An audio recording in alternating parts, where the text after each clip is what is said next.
ಈಗ ತಾನೇ ನಮ್ಮ ಕಾರ್ಯಕ್ರಮವನ್ನು ಉದ್ಘಾಟನೆ ಮಾಡಿದ ನಮ್ಮ ಸಹಕಾರಿ ಕ್ಷೇತ್ರದ ಯುವ ಮುಖಂಡರಾದ GT ಹರೀಶ್ ಗೌಡ್ರೆ ಹಾಗೂ ವೇದಿಕೆ ಮೇಲಿರುವ ಎಲ್ಲ ನಮ್ಮ ಅರ್ಬನ್ ಬ್ಯಾಂಕ್ನ ಅಧ್ಯಕ್ಷರು ಮತ್ತು ಎಲ್ಲ ನಮ್ಮ ಸಿಬ್ಬಂದಿ ವರ್ಗದವರೇ ಮತ್ತು ಇಲ್ಲಿ ನೆರೆದಿರುವಂಥ ಎಲ್ಲ ನಮ್ಮ ಇಡೀ ಕರ್ನಾಟಕ ರಾಜ್ಯದಿಂದ ಈ ನಮ್ಮ ಮೈಸೂರಿಗೆ ಇವತ್ತು ನೀವೆಲ್ಲರೂ ಕೂಡ ತಮ್ಮ ಏನೇ ಕೆಲಸ ಇದ್ದರೂ ಬಿಟ್ಟು ಈ ಒಂದು ಕಾರ್ಯಕ್ರಮಕ್ಕೆ ಬಂದು ಭಾಗವಹಿಸಿದ್ದೀರಿ. ತಮಗೆಲ್ಲರಿಗೂ ಕೂಡ ಈ ನಮ್ಮ ಮೈಸೂರಿಗೆ, ಸುಂದರ ನಗರ ಮೈಸೂರಿಗೆ ಇನ್ನೊಮ್ಮೆ ಸ್ವಾಗತ ಕೋರ್ತಾ, ಏನಿವತ್ತು ನಮ್ಮ ಅರ್ಬನ್ ಕೋಆಪರೇಟಿವ್ ಬ್ಯಾಂಕ್ಸು ಇವತ್ತು ಏನು ನಮ್ಮ ಮುಂದೆ ಚಾಲೆಂಜಸ್ ಇದೆ, ನಿಮ್ಮೆಲ್ಲರಿಗೂ ಗೊತ್ತಿರೋ ಥರ ನಮ್ಮ ಕರ್ನಾಟಕದಲ್ಲಿ 254 ಅರ್ಬನ್ ಕೋಆಪರೇಟಿವ್ ಬ್ಯಾಂಕ್ ಇದೆ. ಅದರಲ್ಲಿ ಸಾಕಷ್ಟು ಲಾಸಲ್ಲಿ ಕೂಡ ನಡೀತಾ ಇದೆ. ಇವಾಗ ಏನಂತ ಅಂದರೆ ನಾವೆಲ್ಲರೂ ಒಟ್ಟಾಗಿ ಸೇರಿ ಕಾಮನ್ ಕಾಸ್ಗಾಗಿ ಈ ಥರ ಯಾವುದೇ ಒಂದು ಟೆಕ್ನಾಲಜಿ ಅಪ್ಗ್ರೇಡೇಷನ್ ಇರ್ಬೋದು, ಮತ್ತು ನಮ್ಮ RBI ಏನು ನಮ್ಮ ಮೇಲೆ ವಿಧಿವಿಧಾನ ಏರ್ತಿದ್ದಾರೆ ಅದ್ರ ಬಗ್ಗೆ ಇರ್ಬೋದು, ಮತ್ತು ಕೋಆಪರೇಟಿವ್ ಡಿಪಾರ್ಟ್ಮೆಂಟಲ್ಲಿರೋಂಥ ಅಡಲ್ಟ್ಸ್ ಬಗ್ಗೆ ಇರ್ಬೋದು, ನಾವೆಲ್ಲ ಸೇರಿ ಈ ಥರ ಕಾರ್ಯಕ್ರಮ ಮುಖಾಂತರ ನಾವು ಯಾವ್ದಾರ ಒಂದು ಅಜೆಂಡಗಳು ಪಾಸ್ ಮಾಡಿ ಇವತ್ತು ನಾವು ಕೆಲಸ ಮಾಡಲಿಲ್ಲ ಅಂದರೆ ಖಂಡಿತ ನಾವು ಯಾರು ಕೂಡ ಮುಂದೆ ಸರ್ವೆ ಆಗೋಕ್ಕಾಗಲ್ಲ. ಇವಾಗ ನೋಡಿದ್ದೀರಾ ಅರ್ಬನ್ ಕೋಆಪರೇಟಿವ್ ಬ್ಯಾಂಕ್ ಸರ್ವೆ ಆಗೋಕ್ಕೆ ಎಷ್ಟು ಕಷ್ಟ ಇದೆ ಅಂತ ಅಂದರೆ, ಒಂದು first of all financial instability, ಒಂದು ಏನು ಮಾಡೋಕ್ಕೆ ಹೋದ್ರೂ ಫೈನಾನ್ಷಿಯಲ್ ಇನ್ಸ್ಟೆಬಿಲಿಟಿ ಇದೆ. ಇನ್ನೊಂದು ಕಡೆ ನ್ಯಾಷನಲೈಸ್ ಬ್ಯಾಂಕ್ ಜೊತೆ ನಾವು ಈ ಥರ ಟೆಕ್ನಾಲಜಿ ಅಪ್ಗ್ರೇಡೇಷನ್ ಮಾಡಲೇಬೇಕು, ಇಲ್ಲಾಂದರೆ ನಾವು ಏನು ಕೂಡ ಮುಂದೆ ಏನು ಕೆಲಸ ಮಾಡೋಕ್ಕಾಗಲ್ಲ. ಅದೇ ಇನ್ನೊಂದು ಕಡೆ ನೋಡಿದ್ರೆ ನಮ್ಮ ಏನು ಸರ್ವಿಸಸ್ ಇದೆ ಆ ಸರ್ವಿಸಸ್ಸಲ್ಲಿ ಕೂಡ ನಾವು ಲಿಬ್ರಲೈಸೇಷನ್ ಮಾಡಲೇಬೇಕು. ಈಗ ಇದು ಏನು ಸರ್ವಿಸಸ್ ಇತ್ತು ಬರೀ ಅಷ್ಟು ಮಾಡ್ತೀವಿ ಅಂದರೆ ಖಂಡಿತ ನಾವು ಇವಾಗ ಅರ್ಬನ್ ಬ್ಯಾಂಕ್ಸ್ ಉಳಿಸ್ಲಿಕ್ಕೆ ಆಗಲ್ಲ. ಏಕೆಂದರೆ ನೀವು ನೋಡ್ತಾ ಇದ್ದೀರಾ, ಒಂದು ಕಡೆ ನ್ಯಾಷನಲೈಸ್ ಬ್ಯಾಂಕು, ಇನ್ನೊಂದು ಕಡೆ ಈ ಮೈಕ್ರೋ ಫೈನಾನ್ಸ್ಗಳು ಹೊಡ್ತಾ, ಎರಡರಲ್ಲೂ ಮಧ್ಯದಲ್ಲಿ ಸಿಗಾಕೊಂಡು ನಾವು ಇಲ್ಲಿ ಏನಾಗಿದೆ, ನಮ್ಮ ಕಸ್ಟಮರ್ಸ್ ಯಾರಂತ ಅಂದರೆ ಈಗ ನಮ್ಮ ಅರ್ಬನ್ ಬ್ಯಾಂಕ್ನ ಓನರ್ಸೇ ಅವ್ರ ಮೆಂಬರ್ಸು, ಬೈ ಡಿಫಾಲ್ಟ್ ಅವರೇ ಕಸ್ಟಮರ್ಸ್ ಆಲ್ಸೋ. ಸೊ ಅವ್ರನ್ನ ಸ್ಯಾಟಿಸ್ಫೈ ಮಾಡೋದಿದೆಯಲ್ಲ, ಸೊ ಅದು ತುಂಬ ಕಷ್ಟ ಇದೆ. ಅನ್ಲೆಸ್ ನಾವು ಆ ಕಸ್ಟಮರ್ಸ್ನ ನಾವು ಚೆನ್ನಾಗಿ ಇಟ್ಕೊಳ್ಳೋದಲ್ಲ ಹೊರತು ನಮ್ಮ ಬ್ಯಾಂಕನ್ನ ಉಳಿಸ್ಲಿಕ್ಕೆ ಸಾಧ್ಯನೇ ಇಲ್ಲ.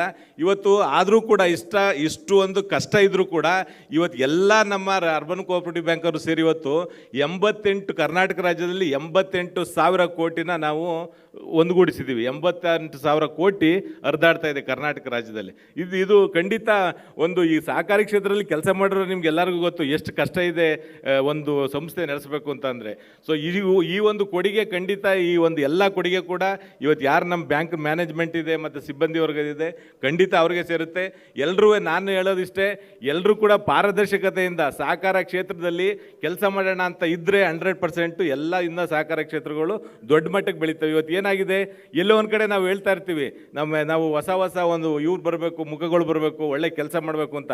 ಬಟ್ ಎಷ್ಟು ಜನ ಸರ್ವಿಸ್ ಮೋಟೋ ಇಟ್ಕೊಂಡು ಬರ್ತಾರೆ ಅನ್ನೋದು ಇಂಪಾರ್ಟೆಂಟು. ಇವಾಗ ಏನಾಗಿದೆ, ಸಹಕಾರ ಕ್ಷೇತ್ರಕ್ಕೆ ನಾನು ಬರಬೇಕು, ನಾನು ಗಳಿಸ್ಬೇಕು, ಆ ಒಂದು ಪದ್ಧತಿ ಖಂಡಿತ ನಮ್ಮಲ್ಲಿ ಹೋಗ್ಬೇಕದು. ಅದು ಏನು ನೀವು ಸರ್ವಿಸಸ್ ಮಾಡಿದರೆ ಖಂಡಿತ ಸಂಸ್ಥೆ ಬೆಳೀತದೆ, ಇಂಡೈರೆಕ್ಟಾಗಿ ನಮ್ಗೆಲ್ರಿಗೂ ಕೂಡ ಒಂದು ಒಳ್ಳೆಯ ಹೆಸರು ಸಿಗುತ್ತೆ. ಬಟ್ ಆ ಒಂದು ನಿಟ್ಟಿನಲ್ಲಿ ಕೆಲವರೇ ಕೂಡ ಈ ಸಹಕಾರ ಕ್ಷೇತ್ರದಲ್ಲಿ ಕೆಲಸ ಮಾಡ್ತಾ ಇರೋದು. ಏನಂತ ಅಂದರೆ ಬಂದಿದ್ದೀವಿ ಅಷ್ಟೇ, ಆ ಮಟ್ಟಕ್ಕೆ ಈ ಥರ ಇದೆ. ದಯವಿಟ್ಟು ಈ ಒಂದು ಸಹಕಾರ ಕ್ಷೇತ್ರನ ಎಲ್ಲನೂ ಸೇರಿ, ಎಸ್ಪೆಷಲಿ ಅರ್ಬನ್ ಕೋಆಪರೇಟಿವ್ ಬ್ಯಾಂಕ್ ಇವತ್ತು ನಮಗೆಲ್ಲ ಹೆಮ್ಮೆ ಆಗುತ್ತೆ. ಏಕೆಂದರೆ ನೋಡಿ, ಕರ್ನಾಟಕ ರಾಜ್ಯದಲ್ಲಿ ಅಲ್ಲ, ಭಾರತದ ಮೂಲೆ ಇರುವಂಥ ಹಳ್ಳಿಗಳಿಗೂ ಕೂಡ ಸಾಲ ಕೊಡ್ತಾ ಇರೋದು ಇವತ್ತು ಅರ್ಬನ್ ಕೋಆಪರೇಟಿವ್ ಬ್ಯಾಂಕ್ಸೇ. ಎಲ್ರಿಗೂ, ರೈತರಿಗಿರ್ಬೋದು, ಒಂದು ಚಿಕ್ಕ ಒಂದು ಫೈನಾನ್ಷಿಯಲ್ ನಡೆಸುವಂಥ ಬಿಸ್ನೆಸ್ ಮ್ಯಾನ್ಗಳಿರ್ಬೋದು, ಯಾರಿಗೆ ನಮ್ಮಷ್ಟು ಲಿಬರಲಾಗಿ ಯಾರಿಗೆ ಕೊಡ್ತಾ ಇದ್ದೀವಿ, ಈ ದೇಶದ ಆರ್ಥಿಕತೆಗೆ ಹೆಬ್ಬಾಗಿಲೇ ಸಹಕಾರ ಕ್ಷೇತ್ರ. ನಮ್ಮ ಜವಾಹರ್ಲಾಲ್ ನೆಹರು ಆ ಕಾಲದಲ್ಲೇ ಹೇಳಿದ್ದಾರೆ ನಮಗೆ.